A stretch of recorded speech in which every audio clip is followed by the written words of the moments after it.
chers amis téléspectateurs, aujourd'hui nous parlerons principalement de la traçabilité du bois destiné à l'exportation et de la place du secteur forestier dans le développement socio-économique du Congo. Benetti et moi recevons sur ce plateau le directeur général de l'économie forestière, M.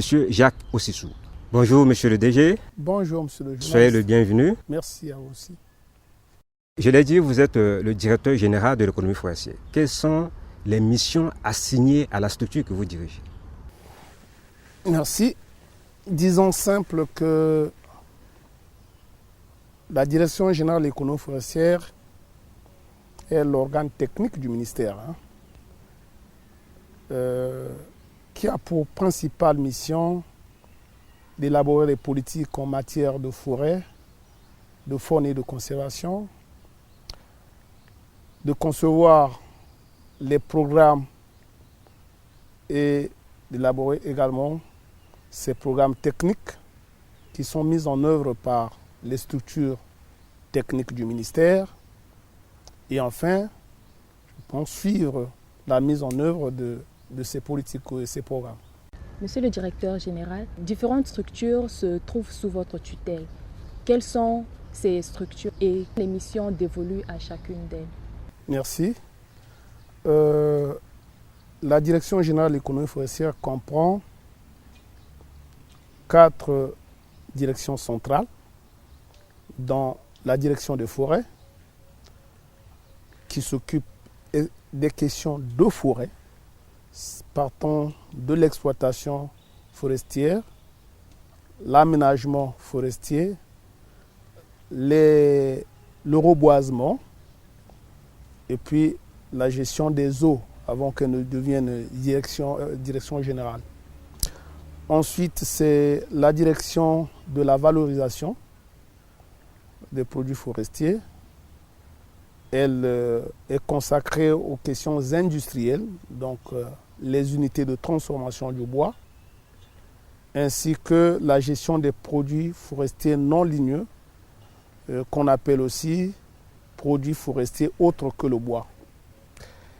Elle s'occupait également de l'exportation et du commerce du bois avant que ne soit finalement mis en place le service de contrôle des produits forestiers à l'exportation. J'en viendrai tout à l'heure. Elle s'occupait également des questions de conjoncture. Mais ces missions sont aujourd'hui dévolues à ce service que je venais de citer tout à l'heure. Ensuite, il y a la direction de la faune et des aires protégées, donc DEFAP, qui s'occupe des questions de la faune, de la conservation et de la chasse. Et enfin, la DAF, la direction des affaires administratives et financières, qui s'occupe du personnel et des questions de finances. Mais à côté, il y a une autre direction, c'est celle qui gère l'espace où nous nous trouvons, donc la direction du parc zoologique, qui, elle, s'occupe de la gestion de cet espace. En dehors de ces structures qui se trouvent au niveau central, nous avons des directions départementales, qui sont donc les administrations de proximité ou déconcentrées, qui répondent des questions qui sont liées à chacune des directions centrales. En dehors donc de ces directions départementales, il y a des structures sous tutelle qui techniquement mettent en œuvre les programmes qui sont conçus et élaborés par la direction générale. Je voudrais parler donc du service de contrôle des produits forestiers à l'exportation, qui s'occupe de l'exportation de bois, du contrôle et des autres produits. Nous avons le CENIAF, donc le Centre national d'inventaire et d'aménagement, qui s'occupe des questions d'inventaire et d'aménagement de nos forêts, ainsi que des ressources fauniques. Nous avons le Centre de valorisation des produits forestiers non ligneux, qui vient d'être créé. qui s'occupe de la valorisation des produits autres que le bois, c'est-à-dire on peut parler du miel, on peut parler du niotum, on peut parler d'autres produits qui ne sont pas des produits ligneux. Et enfin, nous avons le service, j'ai cité le Service national de reboisement, donc le SNR, qui s'occupe des questions de reboisement et d'afforestation. Et donc voilà un peu les différentes structures qui répondent techniquement dépendent techniquement de la direction générale. Monsieur le directeur général, la République du Congo est un pays forestier, nous le savons, avec d'importants massifs. Cependant, sur le marché local, on constate que les produits en bois ne sont pas à la portée de la bourse du citoyen moyen. Comment l'expliquer? Bon, c'est une question très importante puisque c'est pratiquement tous les citoyens qui s'interrogent finalement sur le déficit de ce produit sur le marché national. Mais on peut faire un commentaire de cette question en mettant en relief plusieurs facteurs. Le premier, et tout le monde le comprend d'ailleurs, que nous sommes dans un système d'économie libérale. Et finalement, c'est le principe de l'offre et de la demande qui dicte plus ou moins les comportements et des consommateurs et des producteurs. Malheureusement, le secteur forestier est majoritairement occupé par des partenaires privés, et des concessionnaires qui ont leur politique commerciale parce que ces partenaires viennent investir pour gagner de l'argent et donc ont un comportement vis-à-vis du marché, c'est-à-dire ne placent leurs produits que là-haut, certainement, ils gagnent beaucoup d'argent. Et du coup, le pouvoir d'achat de nos compatriotes ou des Congolais en général ne leur permet pas d'avoir accès à ce produit pour des prix qui sont pratiqués. On s'interroge alors pourquoi le bois est si cher. Je disais tout à l'heure que ces partenaires investissent, donc mettent de l'argent.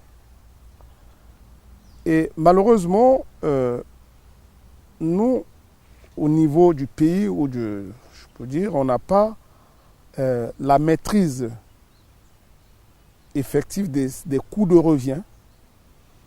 Et pour jouer le rôle qui est le nôtre, c'est-à-dire celui de réguler ce marché. Encore là, on fait intervenir d'autres partenaires, donc d'autres ministères, notamment ceux du commerce, pour faire que finalement, le marché du bois soit réglementé. Aujourd'hui, il se comporte par rapport aux besoins exprimés.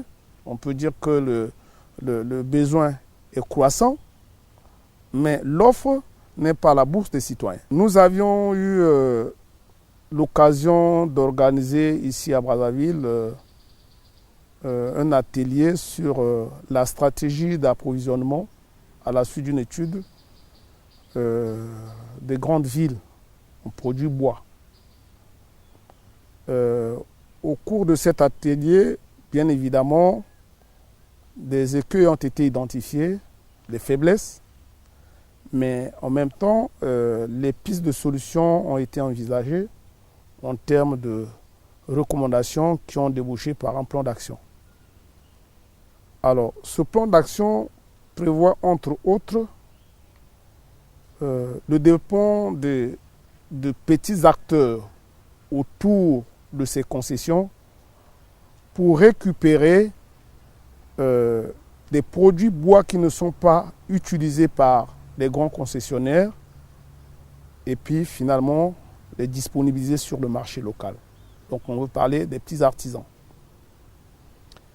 Nous avions également au niveau du ministère tenu une table ronde au cours de laquelle cette question avait été également examinée et des recommandations là aussi ont été formulées allant dans le sens de valoriser davantage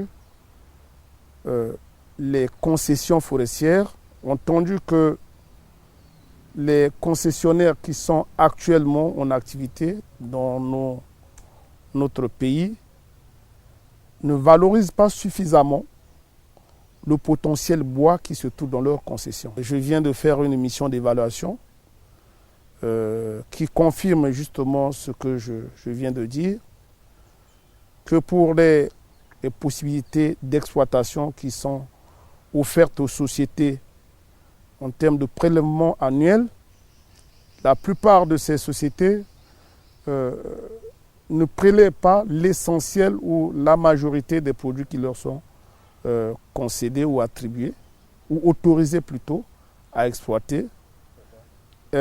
Certainement sur des choix qui sont dictés par le marché. Parce que l'industriel ne coupe que ce qu'il peut vendre. Il ne va pas couper ce qui va rester invendu. Et du coup, il y a donc un potentiel important, tout au moins suivant le constat que nous avions fait, un potentiel important qui n'est pas valorisé. Et nous pensons finalement qu'il faut avoir d'autres approches de gestion de ces concessions, faisant en sorte que les volumes qui ne sont pas exploités par les concessionnaires, qui du reste, même si ces volumes sont exploités, ne compromettent pas la durabilité de la forêt, ces volumes, disais-je, pourront être prélevés par d'autres acteurs. Donc nous allons discuter avec ces partenaires, parce qu'ils sont quand même des partenaires, pour envisager cette éventualité de faire intervenir d'autres acteurs pour récupérer le bois qui ne peut pas être exploité par ces concessionnaires par défaut de marché. Et l'autre démarche qui est envisagée, c'est que le secteur est à 95% occupé par des expatriés. Donc, quelle est finalement la place du privé national? Bien évidemment, ce privé national ne peut pas avoir les mêmes possibilités que ceux qui ont accès à des financements importants au niveau extérieur. Donc là aussi, nous sommes en train de mener une réflexion pour créer d'autres types de titres d'exploitation adaptés au contexte du pays. C'est-à-dire, on devrait avoir de petits promoteurs qui vont avoir des permis adaptés à leurs outils de transformation. Et c'est pour ça qu'il a envisagé de créer, dans le cadre de la nouvelle loi, les permis domestiques. Les permis domestiques qui vont donner la possibilité aux nationaux d'exploiter dans des zones bien précises et de transformer le bois qui s'y trouve dans ces zones au profit du marché local. C'est certainement la piste de solution, mais en même temps, nous allons certainement travailler avec les amis du commerce pour voir comment, dans le cadre des conventions qu'on a avec ces sociétés, pour voir comment elles peuvent, dans une certaine mesure, approvisionner à des coûts concurrentiels le marché du bois au niveau du Congo. Nous allons à présent aborder un aspect de notre thématique principale. Monsieur le directeur général, voudriez-vous édifier le public sur la traçabilité du bois destiné à l'exportation, depuis la forêt jusqu'à sa sortie du pays? Bien. Bon, je peux déjà vous dire que la loi 16-2000 du 20 novembre 2000 portant code forestier, tout au moins dans sa structuration, prévoit tous les mécanismes qui permettent de tracer le bois depuis les lieux de production jusqu'à l'exportation. Et le Congo a donc signé un accord de partenariat volontaire avec l'Union européenne, qu'on appelle l'APV-FLECT. Au terme de cet accord, le principe de la légalité du bois et de la traçabilité constituent finalement les fondements du processus qui est en cours. Alors, nous avons développé dans le processus un logiciel de traçabilité du bois. Et ce logiciel donc, va nous permettre de gérer les données de l'exploitation forestière, donc du produit bois, depuis la zone de coupe, donc tracé depuis même pas la zone de coupe, les inventaires d'exploitation, l'exploitation elle-même, donc l'abattage, le transport de ce bois en grume ou en débité jusqu'au port d'exportation en passant par les usines pour une partie de ce bois. Et donc à l'intérieur de ce logiciel vont être logées toutes les informations qui nous permettront finalement de détecter les cas de fraude. C'est peut-être un peu difficile à comprendre. Je veux illustrer un tout petit peu. Si vous avez coupé une bille, admettons dans la Likwala c'est une zone forestière. Donc il y a un code qui concerne la Likwala. Il y a un code qui concerne la concession. Il y a la concession, donc la tributaire. Il y a un code qui concerne l'année de coupe. Sur le bois, c'est marqué. Et il y a un autre code ou d'autres informations qui concernent les volumes, les dimensions du bois qui serait coupé de la Likwala. Et ce même bois qui est coupé de la Likwala doit être transporté sur Brazzaville ou sur Pointe-Noire pour l'exportation. Et il y a des documents qui accompagnent ce bois. Et ces documents également ont des informations qui vont être intégrées dans ce système, finalement d'identifier ou de déceler si l'information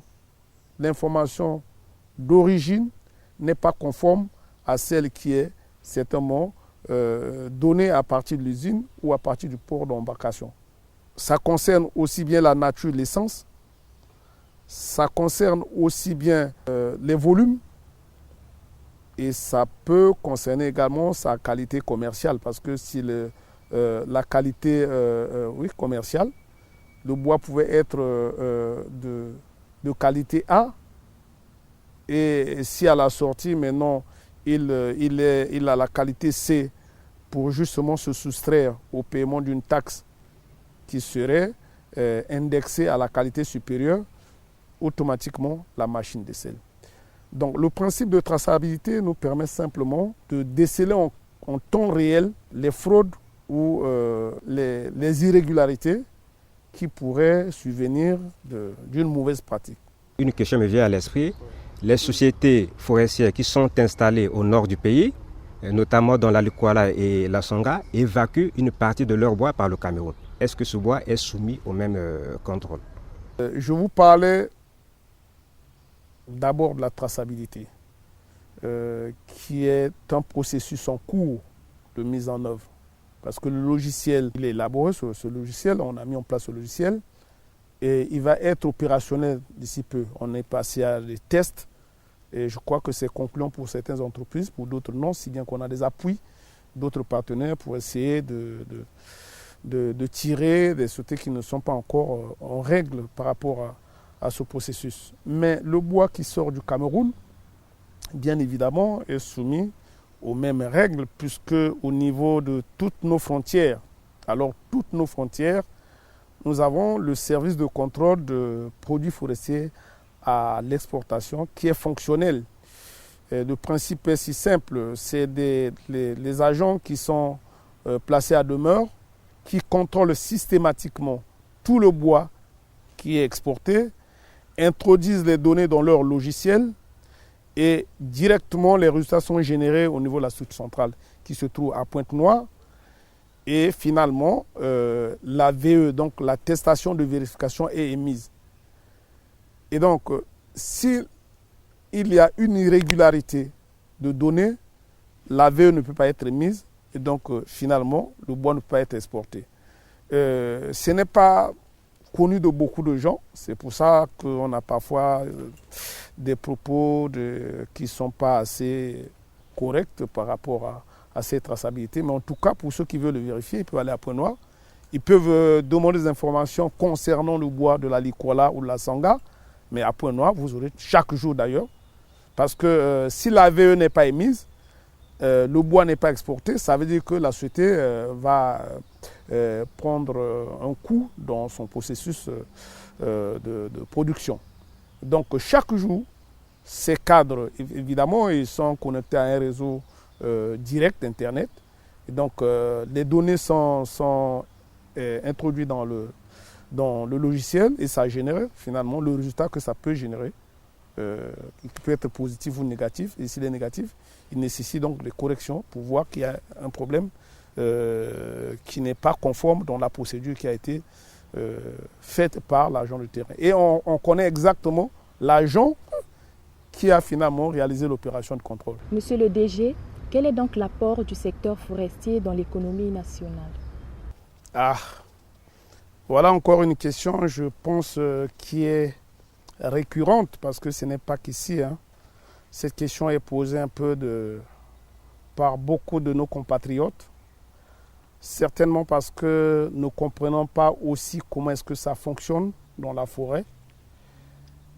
Et Madame la ministre disait, je crois plus d'une fois, que par défaut de documentation, le public n'est pas suffisamment informé sur la manière dont ce secteur est géré et quelle est finalement sa contribution à l'économie nationale. Ça, c'est le premier point. Le deuxième, c'est que très souvent, c'est la population de la ville qui pose cette question. Mais essayons seulement d'enlever la société IFO de Ouesso ou CIB de Ouesso, vous aurez certainement des réactions différentes. Les citoyens, les Congolais, ce n'est pas que ceux qui vivent à Brazzaville ou encore ceux qui sont à la fonction publique. Les Congolais, c'est toutes les sensibilités, y compris celles qui vivent en campagne, y compris celles qui sont ce que nous appelons nos compatriotes, la communauté locale et les populations autochtones. C'est ça le Congo. Qu'est-ce que la forêt apporte? Il faut comprendre que le secteur forestier ne peut être comparé au secteur pétrolier. Le secteur forestier, c'est un secteur structurant. C'est-à-dire que lorsqu'il se développe une activité d'exploitation forestière, tout autour de cette activité et même dans la région, l'impact est visible. Les services de l'État aujourd'hui sont très présents dans les départements forestiers parce qu'il y a une activité économique. On parle des recettes de l'État. Je dis encore là, madame l'a déjà dit plus d'une fois, que lorsqu'une entreprise comme CIB s'installe dans la Sanga, les services qui interviennent pour collecter les recettes au niveau de cette société ne sont pas que les services de l'administration forestière. D'ailleurs, nous ne prélevons que la taxe de superficie, la taxe d'abattage, la taxe de déboisement et certainement s'il y a des infractions.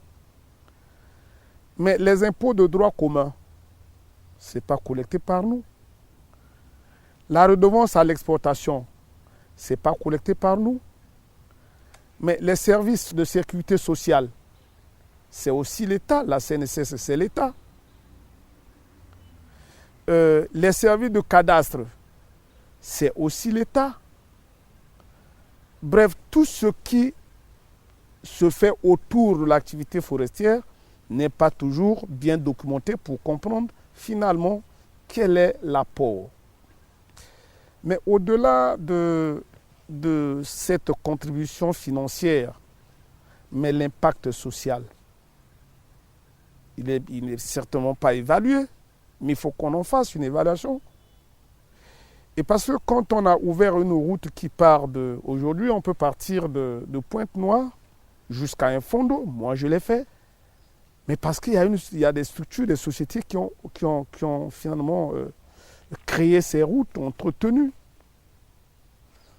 La petite économie qui se développe autour, les mamans qui vendent, il y a une circulation monétaire.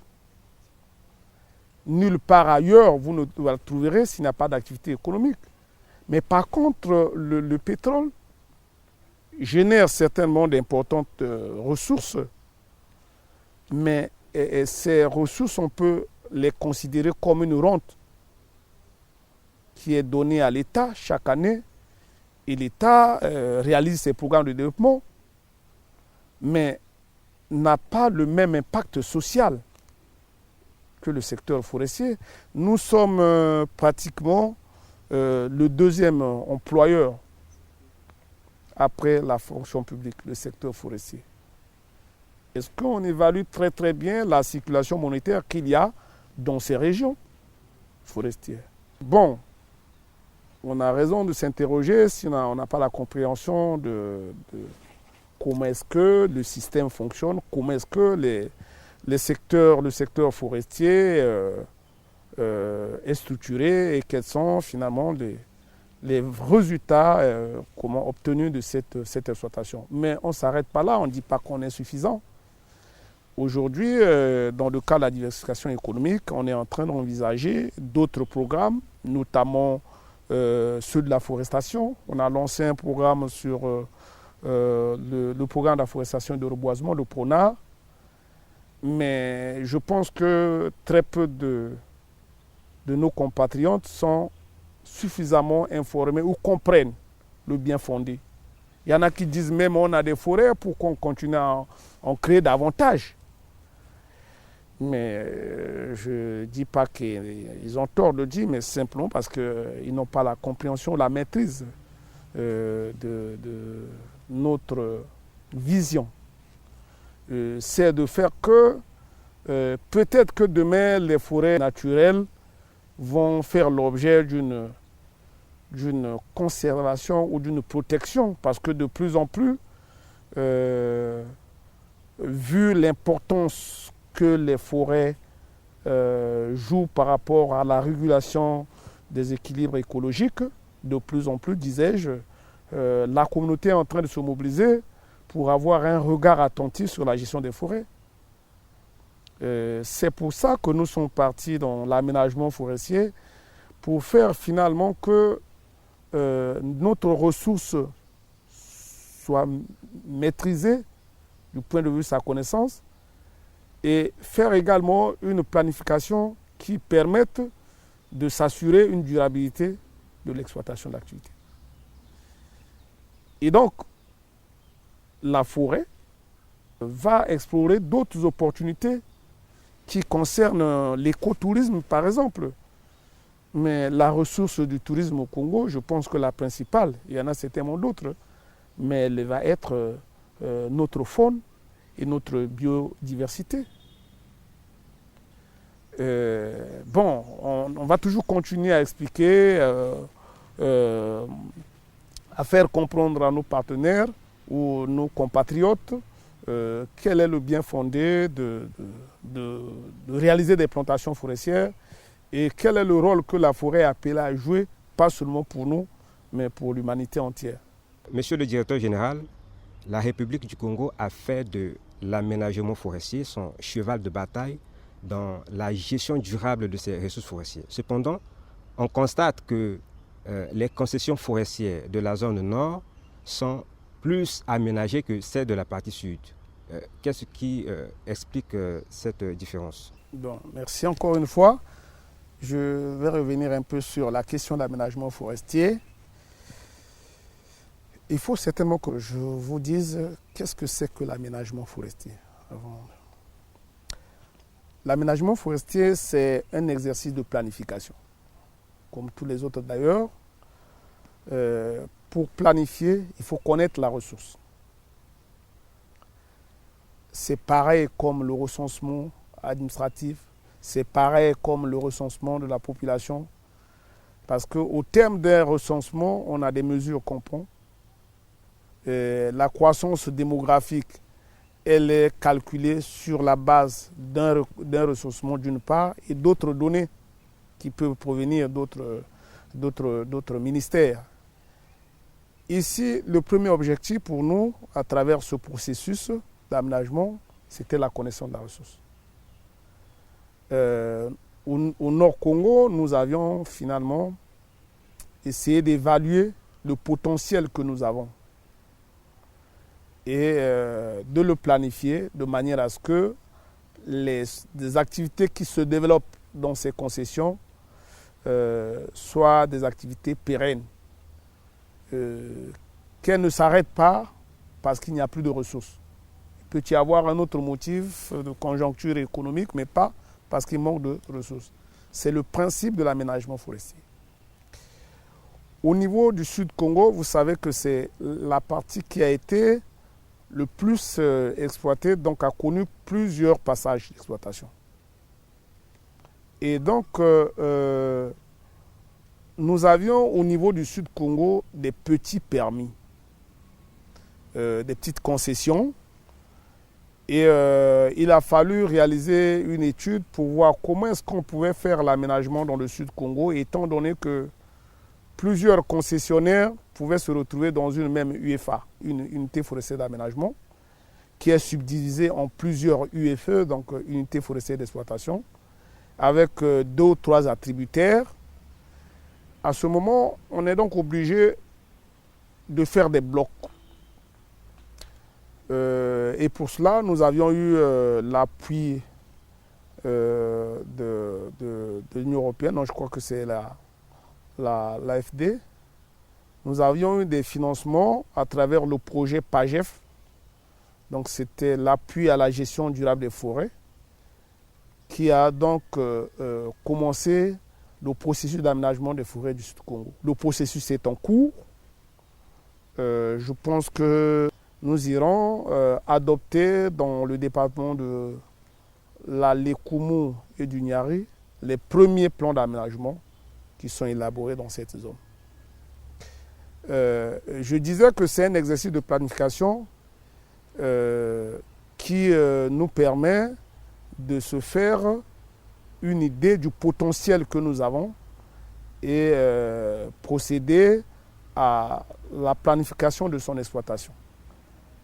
Et donc, ces plans d'aménagement sont revisables tous les 5 ans pour évaluer la pertinence des données ou des informations qui ont été communiquées lors de son adoption. Est-ce que les inventaires qui ont été réalisés confirment les données de terrain? Si ça ne confirme pas, puisque les inventaires qui sont réalisés de façon générale ne sont pas des inventaires systématiques, ce sont des inventaires d'aménagement. Alors que l'exploitation procède à un inventaire systématique, donc compte chaque pied qui devrait être coupé. Nous avions également, avec je crois la BAD, reçu un financement pour réaliser un inventaire forestier national.